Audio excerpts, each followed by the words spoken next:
Recibimos con mucho gusto aquí en el estudio a Tereso Medina Ramírez, secretario general de la CTM, diputado federal, secretario general también del Sindicato de la Industria Nacional Automotriz, minera, metalúrgica, siderúrgica y todo lo demás. Bien, bien. Y además amigo de Chuchuy. Y además amigo de este noticiario. Claro que sí. Amigo de este importante programa, y también aprovecho para enviarle un saludo de Año Nuevo a nuestro gran amigo, el dueño de este medio, a don Francisco Cristi. Muy bien. Si me lo permites, Chuchuy. Claro que sí, claro que sí. Bienvenido. ¿Quieren que los entreviste yo o me entrevistan ustedes? Mira, te vamos a entrevistar. Te interrumpo. Es que este tema que estábamos viendo hace un momento es una noble labor, porque ve uno exactamente todavía que la pobreza sigue latente, sigue flagelando a los grupos sociales más débiles, y es ahí donde tenemos que ubicar las políticas públicas de gobierno. Y lo hablo directamente por el gobierno federal, donde de repente vas en los ejidos, si se aplicaron tantos millones o miles de millones en obras sociales, en programas, pues eso no coincide con la realidad de la pobreza. Entonces, en pocas palabras, mi felicitación a este importante medio y a ustedes dos, sin adulación cortesana, Chuchuy, y también Edith.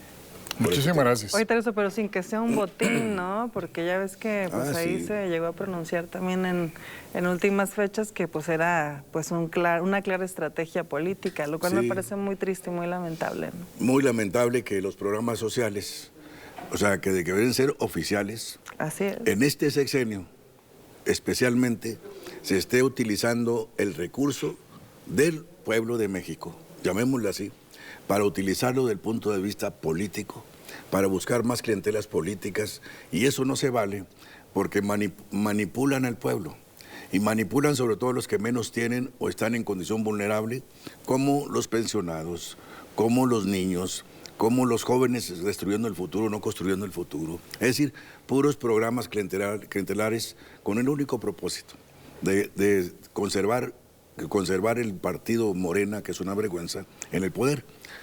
Y ya entrando en este tema, pues de alguna manera yo creo que en Coahuila tenemos un buen rumbo, una buena dirección. Y sin entrar en hacer campaña política de ningún partido, aún que pertenezco al partido en el poder del gobierno del estado de Coahuila, de todas maneras midámonos por los resultados. Hay empleo, se ha combatido la inseguridad fuertemente. El gobernador no ha dejado entrar a ningún cártel que venga a lastimar la buena paz y la buena marcha social en Coahuila. Los índices educativos están muy bien. El apoyo a los temas de salud, con excepción del gobierno federal, que le estamos reclamando más clínicas del Seguro Social. O sea, creo que esos son los temas por los cuales se mide un Estado, y son los factores, Chuchuy, que nos dan un tema de factor de competitividad. Entonces, yo como ciudadano, bueno, ¿para qué cambiar? Vámonos por ese rumbo. En ese sentido, ¿de qué tamaño es el reto que tiene el Partido Revolucionario Institucional para esta campaña? Que, bueno, pues ya se abre el proceso electoral, hoy debe de renunciar el secretario de Inclusión y Desarrollo, que ya se dio a conocer que fue el ganador de la encuesta al interior del partido. ¿De qué tamaño es el reto que tiene el partido ante la campaña y ante el proceso electoral de este año? Mira, hoy venía escuchando, a propósito de lo intenso que está el tráfico, venía escuchando en lo que llegaba aquí, hice 10 minutos, sí está muy intenso el tráfico, y venía escuchando en una estación de radio las declaraciones de mi presidente, el presidente del PRI, el diputado Rodrigo Fuentes, y coincido con él. Creo que en el partido vamos a privilegiar la unidad. Y hasta ahorita, dicho por él, hay un solo precandidato que está en las primeras encuestas y es conocido de todos los coahuilenses.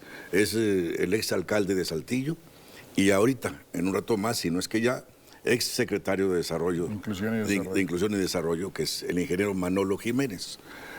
Creo que en ese tema, si vamos apostándole a la unidad, estaremos en mejor condición de enfrentar una guerra política electoral en la cual nos vamos a esperar que el juego no sea tan limpio por parte del gobierno federal. Y en ese sentido, para poder enfrentarlo, sí es un hecho que tenemos que estar todos unidos como principio fundamental para poder lograr conservar a nuestro partido en el poder por los resultados que ha dado.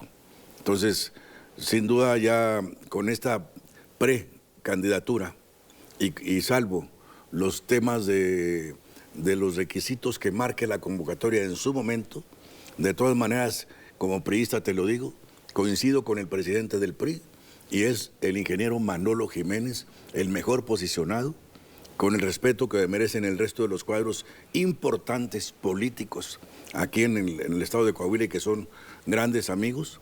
De todas maneras, quien lleva la delantera y quien puede construir la unidad y podemos conservar el poder del gobierno en el estado es con el ingeniero Manolo Jiménez. ¿Era necesario sumar al PAN y al PRD en este esfuerzo? Sí, los tiempos ahora son diferentes a los tiempos de hace décadas.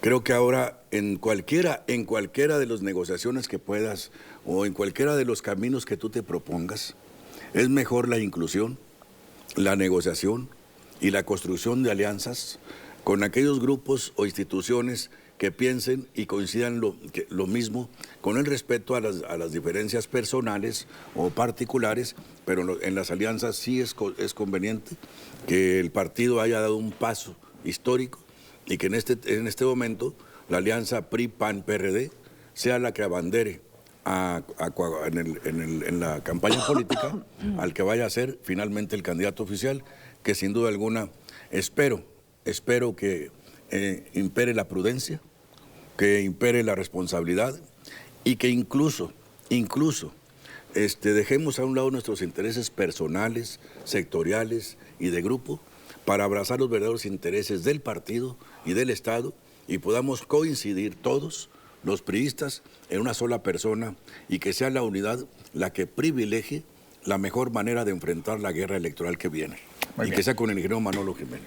Son las 8 de la mañana con 15 minutos. Vamos a ir un corte, regresamos para seguir conversando con Tereso Medina Ramírez. Estamos conversando con Tereso Medina Ramírez, quien además de los diferentes cargos que ocupa también de representación popular, pues es líder del principal sindicato con el que trabaja la General Motors en nuestro país. Empresa que la semana pasada dio a conocer que va a generar 5,000 nuevos empleos para responder a la demanda de trabajo que viene a generar a la región, sobre todo la producción de autos eléctricos. ¿De qué tamaño es el reto que tienen los trabajadores? Fíjate que cuando escuché, y te escuché también a ti. Gracias. En esta noticia que dio General Motors, ya oficial. Ante la Secretaría de Economía. Ante la Secretaría de Economía, incluso ellos mismos la publicaron. Exactamente. Claro. Me dio mucho gusto. Me dio mucho gusto por una razón. Porque vuelve a ser Ramos Arizpe, en donde General Motors le vuelve a apostar una vez más a establecer sus negocios de futuro, a reserva de otros lugares del país. Eso me queda muy claro, porque además tengo más de 40, es más, desde que se creó General Motors aquí, que estamos siendo parte de ese desarrollo. Por esa vía me dio mucho gusto también, y inmediatamente, independientemente del privilegio que tengo de representar la organización, el siguiente tema es valorar, y aquí lo digo de frente a estas cámaras, con todos los coahuilenses que nos están escuchando, independientemente del rol que juguemos en la sociedad. Yo siempre he pensado que Coahuila y México son estados y país de trabajadores manuales, intelectuales del campo de las ciudades, como ustedes. Son trabajadores de la comunicación. Yo soy un trabajador de las distintas ramas de la industria, por decir un tema. Bueno, en ese tema me quedé pensando que bien vale la pena valorar la estabilidad laboral. Y entonces es un tema que se convirtió en un factor de competitividad. Pero después de este gusto, ahora me invité y ahí van los retos. Me quedé pensando en la especialización de esos 5,000 trabajadores. ¿Por qué lo digo?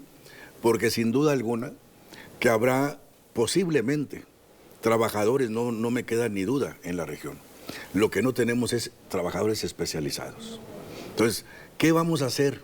Yo diría que desde este momento, a partir de ese anuncio, nos ocupemos las instituciones educativas de educación media superior a consolidar la formación técnica de los trabajadores a nivel de educación dual, a nivel de preparatoria técnica, a nivel de ingenierías, y sin vanagloria alguna, me quedé pensando en el papel importante que va a jugar la Universidad Laboral de México 4.0 Y que ese 4.0 quiere decir que estamos, como General Motors, en este anuncio, encontrándonos en la cuarta revolución industrial. Ya le estamos diciendo adiós a los procesos antiguos de trabajo para entrar a una transición justa, de una manera de venir trabajando en las plataformas con construir motores de diésel y gasolina. Y en ese sentido, ahora vamos a ver la construcción de vehículos eléctricos, y es aquí en Ramos Arizpe, en esta región sureste, y en lo general en Coahuila, donde el gusto doble que tengo es que inicie en México esta cuarta revolución industrial, que es la digitalización, que nos invita a todos a este gran reto. Entonces, de aquí en adelante, creo que todo va a ser en manera de touch, en manera de toque, en manera de manejo de procesos, en manera de buscar la manera de crear esos 5,000 trabajadores. Y tercero, clínicas de hospitales. ¿Cuántas camas de hospital tenemos? Entonces, en ese tema también es parte de la agenda de este año, 2023. Cuarto, vivienda, pero vivienda digna, no vivienda que le quite dignidad al trabajador. Exactamente. Una vivienda digna. Ya no hay económicas, Teresa. No hay, y cuando las hubo, yo fui el primero en rechazarlas, porque no me gustó el tema de que el Infonavit quisiera obligar a los trabajadores a vivir en una cocina y en una recámara. Pero ¿y cómo le hace el trabajador? Porque no completan, Teresa. No. Ahí tenemos, yo creo que ahora con las reaperturas del Infonavit, tenemos que buscar esquemas compartidos en donde posiblemente, ¿por qué no lo voy a hacer? Ya lo permite la ley, en donde a lo mejor el sindicato se preocupe, busque terrenos, que en Saltillo, por cierto, tenemos una gran escasez de terrenos, busque terrenos y los ponga al servicio de los trabajadores sin ánimo de lucro, sino buscando la manera de construir un espacio digno, aprovechando los beneficios que da el Infonavit. Pero tenemos escasez de terrenos porque sigue habiendo mucha especulación. Sí, claro. Hay lunares muy grandes de gente que está especulando. Sí, por supuesto. Y cada que toco el tema me enojo, ¿verdad? Porque es gente que tiene mucho dinero y está impidiendo un desarrollo sustentable, pero también está encareciendo la vivienda. Le está encareciendo, Chucho, porque además ya el Infonavit también endureció los requisitos. Y qué bueno en esa parte, porque antes estos gentes que especulan con los terrenos, terratenientes, como se les nombre, siempre tenían los mejores espacios y obligaban a los trabajadores o al Infonavit a construir en arroyos. O la otra, los obligaban a construir en la parte más lejana de la ciudad con el ánimo de llevar los servicios hasta por allá y que pasaran por sus terrenos muy padres para poder elevar la plusvalía y la utilidad de ese terreno. Entonces yo creo que también es igual que, bueno, con responsabilidad lo digo, que a estos vivienderos, agiotistas o latifundistas, o como se les nombre, y a quien corresponda, pues por favor, también que entren en una cuarta revolución industrial, pero de manera responsable y que sean conscientes. No estamos diciendo que no se ganen en su utilidad, pero que no exageren.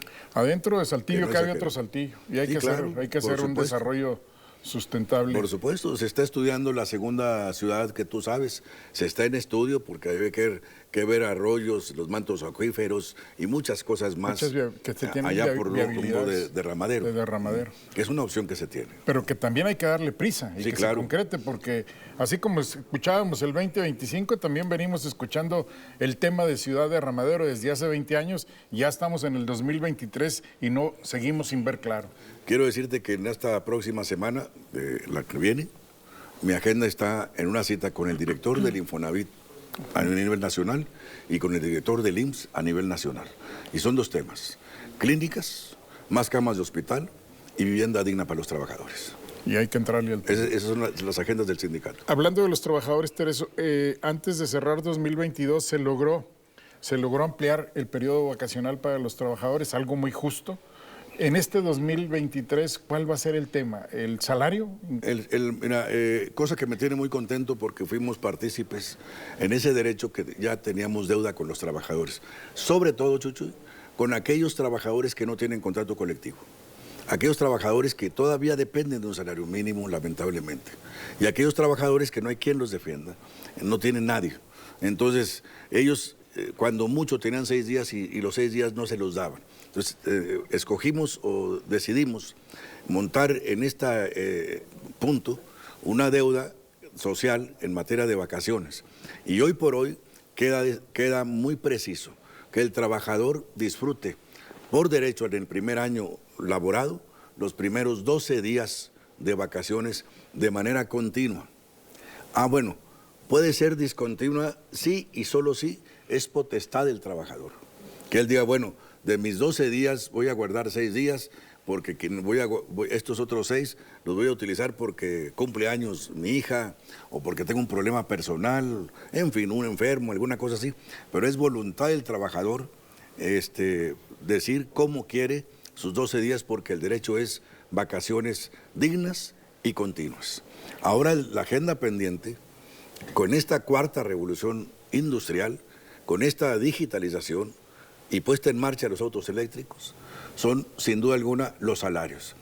Y los salarios van a entrar a una relación muy importante, que es la medición de la productividad.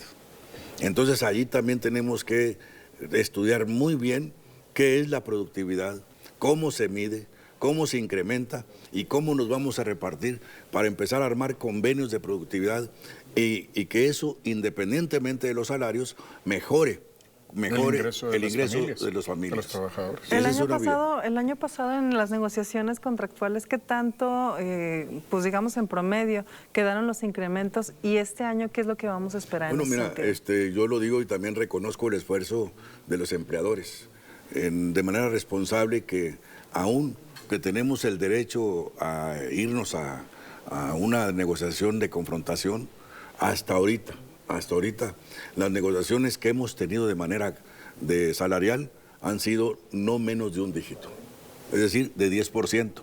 ¿Esto qué quiere decir? Que se acabó, Chuchuy, a partir del año pasado, hacia atrás, que los aumentos solamente respondían a nivel del porcentaje de inflación. Si la inflación llegaba a 3 puntos, cuando mucho 4 puntos. O si llegaba a 4 puntos, 6 puntos o 5 puntos. Ahora, las negociaciones salariales, y lo recomiendo además, mínimo, deben de ir de un dígito en adelante. Es decir, del 10% en adelante. Y si es una negociación de contrato colectivo en donde incluye salario, incluyes prestaciones, bueno, pues lo ideal sería el 10% al salario y unos 2 puntos de prestaciones. Y en esas prestaciones, ahora también acabo de reunirme con mi equipo de trabajo y les empiezo yo a comentar que es el tiempo también de buscar beneficios sociales y familiares para los trabajadores y fortalecer todo lo que tenga que ver con el trabajador y su familia. El sindicato le va a dar por el lado de la salud, del empleo, por el lado de los deportes, por el lado de vivienda y por el lado de lo social. Pero bien mencionabas, creo que es fundamental seguir realizando modificaciones al Infonavit, que dicho sea de paso, y hay que reconocerlo, en este sexenio se han hecho cambios que eran ya una demanda y muy justos. Sin duda. Pero el Seguro Social tiene una deuda histórica con esta región. Sí, claro, mucha, porque en muchos de los casos, imagínate con este caos vial que acaba de comentar y que además yo fui testigo para llegar aquí contigo y que gracias por recibirnos. Imaginémonos el caos que existe de Saltillo a Monterrey, a la Clínica 25. Imaginémonos en días de neblina como son estos tiempos. Y cuando no son días de neblina, creo que a más de una vez a ustedes y a mí y a muchos de los que nos están escuchando, les ha tocado que se cancela una carretera, una autopista, porque un tráiler ya se acostó y atravesó la carretera. Pues imagínate ¿La gente que va en ambulancias? Imagínate nada más. Entonces, sí urge, y lo pedimos y lo reclamamos. Una clínica de especialidades en esta región es muy importante. Además, de ampliar la capacidad. Además, los trabajadores le están aportando más dinero al IMSS de lo que el IMSS regresa a las clínicas. Así de sencillo. Y que hagamos cuentas. Muy bien. Pues te agradezco mucho. Muchísimas gracias. Les deseo un feliz año a los dos. Igualmente para tu familia y para todo tu equipo de trabajo.